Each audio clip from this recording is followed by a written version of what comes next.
Hello, sunshine. There are two kinds of taking yourself seriously. I got caught in the trap of the first kind for many years.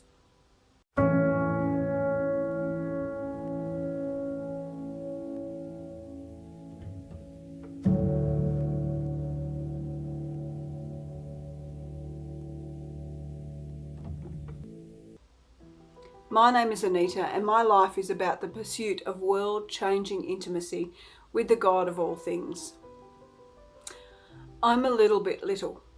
At 5'3" on a good day, with dark curly hair and a complexion which is kind of olive around the edges, I'm the human equivalent of a hobbit.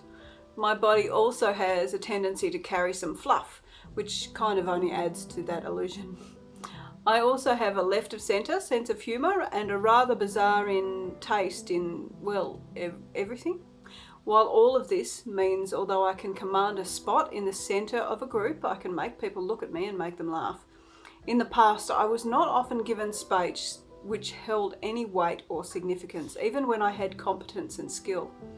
This has been a contentious issue for me and a source of angst as I worked harder and harder, wondering why I never got anywhere despite the enormous amounts of effort I put in. It was quite counterproductive because I was overdoing things to prove something which didn't need to be proven. This is the first kind of taking ourselves seriously. We take ourselves too seriously and fall into the trap of striving because we look at who we are, consider ourselves to be unworthy, and try to make up for all our perceived faults by behaving our way out of them. Then there is another kind of taking ourselves seriously. This is when we look at who we are and understand the person Jesus made us to be.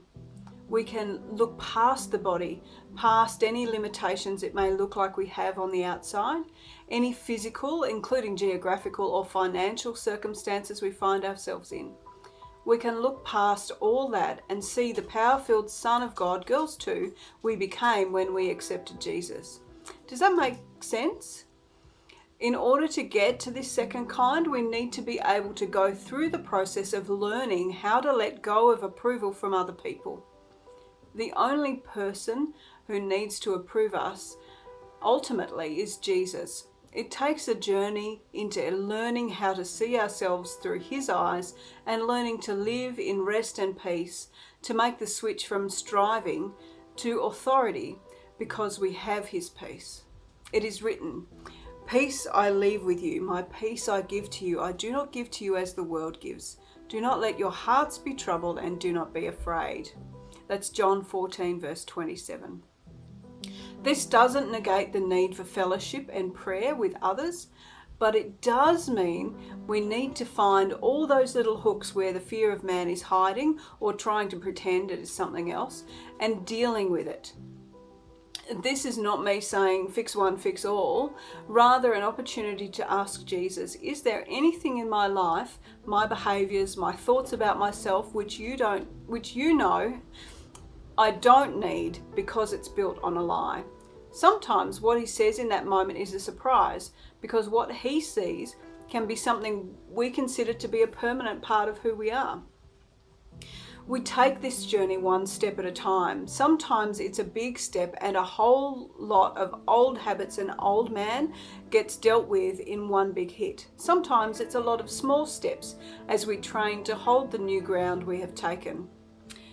It is written, "Live as children of light, for the fruit of the light consists in all goodness, righteousness, and truth, and find out what pleases the Lord.